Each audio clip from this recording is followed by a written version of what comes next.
Halo teman-teman semua, di sini saya akan menjelaskan pembahasan perhitungan materi konsolidasi.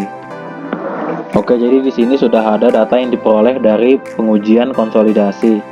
Di sini ada kita peroleh kontainer plus tanah basah, lalu kontainer plus tanah kering, lalu ada berat air yaitu kontainer plus tanah basah dikurang kontainer plus tanah kering, lalu ada berat kontainer, berat tanah kering, kadar air, spesifik gravity. Spesifik gravity ini diperoleh dari praktikum spesifik gravity. Lalu diameter sampel, luas sampel, tinggi sampel, lalu ada HS atau tinggi solid, yaitu rumusnya WS dibagi dalam kurung GS dikali gamma W atau gamma air dikali A, yaitu tinggi luas sampel. Lalu ada HV dan ada E, yaitu rumusnya bisa dilihat sendiri ya. Lalu di sini ada tabel penurunan LVDT yang kita peroleh dari perhitungan selama 6 hari, yaitu dari hari pertama 500 gram, lalu di hari kedua kita tambah menjadi 1000 gram, lalu di hari ketiga kita tambah lagi menjadi 2000 gram, lalu di hari keempat kita tambah lagi menjadi 4000 gram, lalu di hari kelima dan keenam ini kita turunkan bebannya menjadi 2000, lalu di hari keenam 1000. Untuk waktunya setiap harinya kita hitung mulai dari menit ke 0 sampai menit ke 100 atau selama 1 jam 40 menit.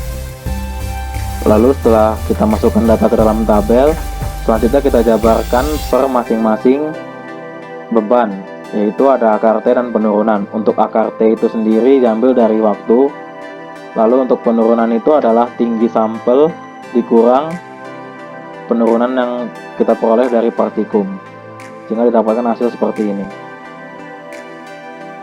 Setelah jadi grafik, selanjutnya kita akan mencari T90, yaitu adalah waktu di mana konsolidasi mencapai 90%.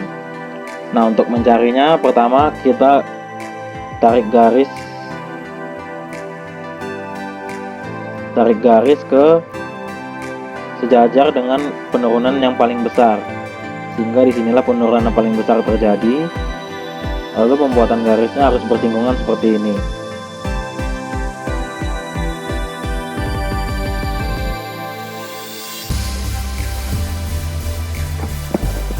Setelah kita tarik garis, kita lihat di sini berapa nilai yang kita peroleh. Di sini kita misalkan yang kita peroleh adalah 0,06. Sehingga kita masukkan di sini nilainya 0,06. Lalu selanjutnya untuk mencari garis yang keduanya, kita menggunakan rumus 1,15 dikali D1 atau hasil dari garis 1 tadi, sehingga diperoleh hasil seperti ini, yaitu 0,069. Selanjutnya kita tarik garis lagi, kita ambil garis, lalu kita tarik garis harus bersinggungan dengan titik pertama ini menuju ke perkiraan kita berapa itu 0,09.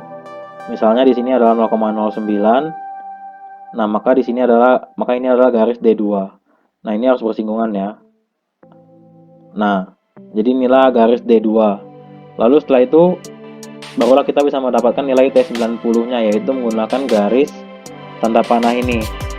Kita harus menarik garis dari titik D2, di mana titik D2 ini bersinggungan dengan garis virgin line ini atau garis utamanya. Di sini kita ambil, lalu kita tarik ke bawah 90 derajat ke bawah.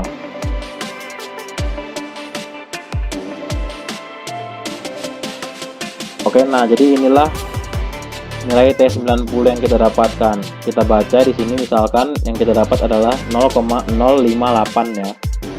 Lalu kita masukkan 0,08.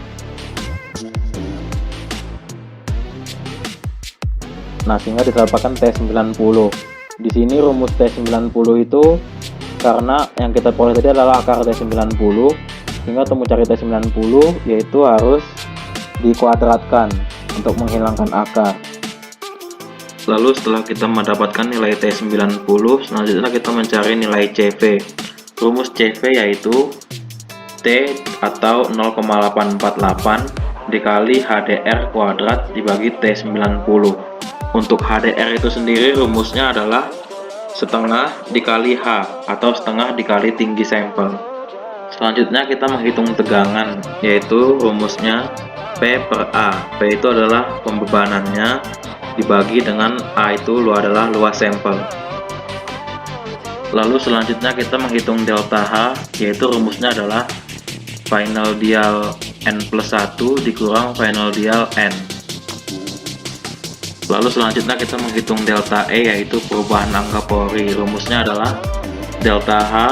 Delta H itu adalah besar penurunan total dibagi dengan HS.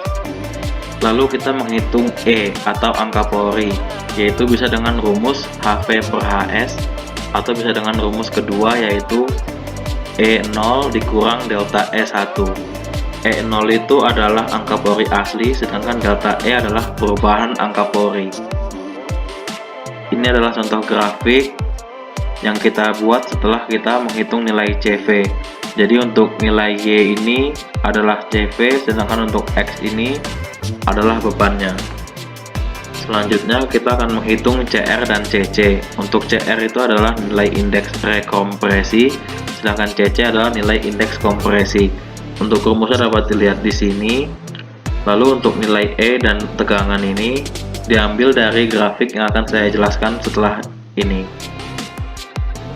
Dan ini adalah contoh grafik setelah kita menghitung nilai angka Pauli atau E dan menghitung nilai tegangan. Jadi untuk nilai di Y ini adalah nilai angka Paulinya, sedangkan di X ini adalah nilai tegangannya.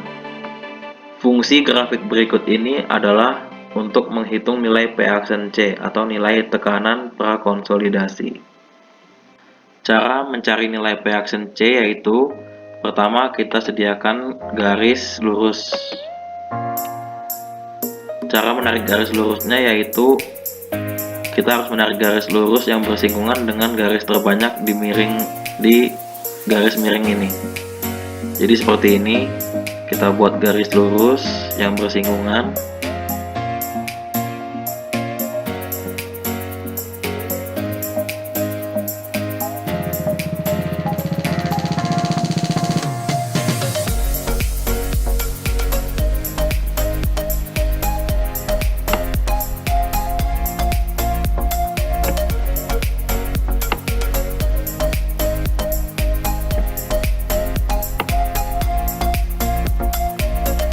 Nah, jika sudah, kita tarik lagi garis lurus 90 derajat, garis tegak lurus ke arah kanan, yaitu seperti ini.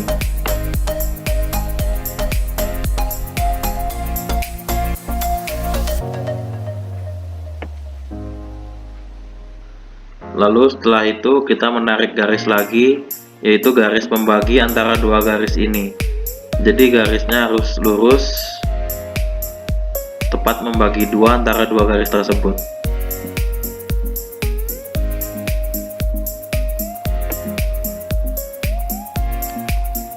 Setelah itu, barulah kita bisa mendapatkan nilai P aksen C, yaitu tarik garis dari garis kedua ini, garis pembagi antara dua garis tadi. Seperti ini ke bawah, tarik tegak lurus ke bawah, sehingga kita mendapatkan nilai P aksen C-nya. Inilah nilai P aksen C-nya. Jadi kita baca, kita kira-kira di sini antara 0,1 sampai 1, di sininya berapa? Nah, ini adalah nilai P aksen C. Setelah mendapatkan nilai P aksen C, selanjutnya dengan menggunakan grafik ini, kita juga bisa mencari nilai CC dan CR. Caranya adalah dengan menarik garis juga. Jadi untuk CC itu adalah indeks kompresi. Jadi kita akan menarik garis dari sini sampai sini. Ini adalah area indeks kompresi atau area CC. Sedangkan untuk area CR atau indeks rekompresi itu adalah di sini, di garis lengkung yang ke arah dalam. Jadi caranya adalah seperti ini, kita tarik garis. Kita tarik garis lurus dari sini. Kita bebas mau mengambil garis awal di mana, bisa sedikit ke atas, bisa sedikit di bawah, yang penting di lengkungan tersebut. Seperti ini. Lalu tarik garis lagi yang kedua.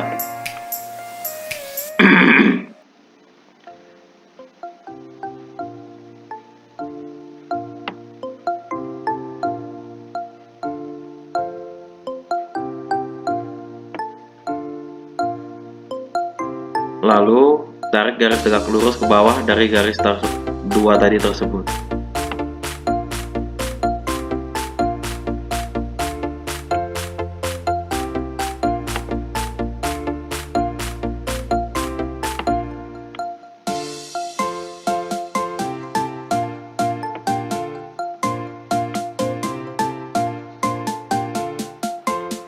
Nah, maka inilah nilai CC. Jadi kita baca nilai di sini, ini adalah nilai E1 dan ini nilai E2-nya. Lalu ini nilai tegangan 1 dan ini nilai tegangan 2-nya. Lalu baru kita masukkan ke rumus CC tadi. Lalu selanjutnya untuk mencari nilai CR dengan menggunakan garis juga. Jadi tarik garis awal terserah mau di mana. Yang penting di garis lengkungan yang mengarah ke dalam. Lalu tarik lagi tegak lurus ke arah kiri. Setelah itu seperti dengan CC, kita tarik garis ke bawah.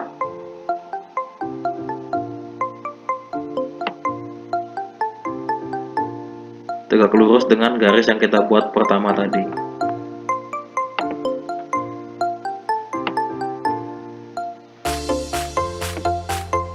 Nah, maka ini adalah nilai CR. Jadi cara mencarinya, ini adalah nilai E1 dan ini nilai E2-nya. Sedangkan ini adalah nilai tegangan 1 dan ini nilai tegangan 2-nya. Lalu kita masukkan ke rumus CR yang tadi dijelaskan. Lalu yang terakhir kita akan menghitung SR, yaitu derajat kejenuhan. Rumusnya adalah W kali G per E. W itu adalah kadar air, G itu adalah spesifik gravity, dan E adalah angka Pauli. Oke, sekian penjelasan perhitungan konsolidasi dari saya. Kurang lebihnya saya mohon maaf. Jika ada kesalahan kata, saya mohon maaf juga. Terima kasih.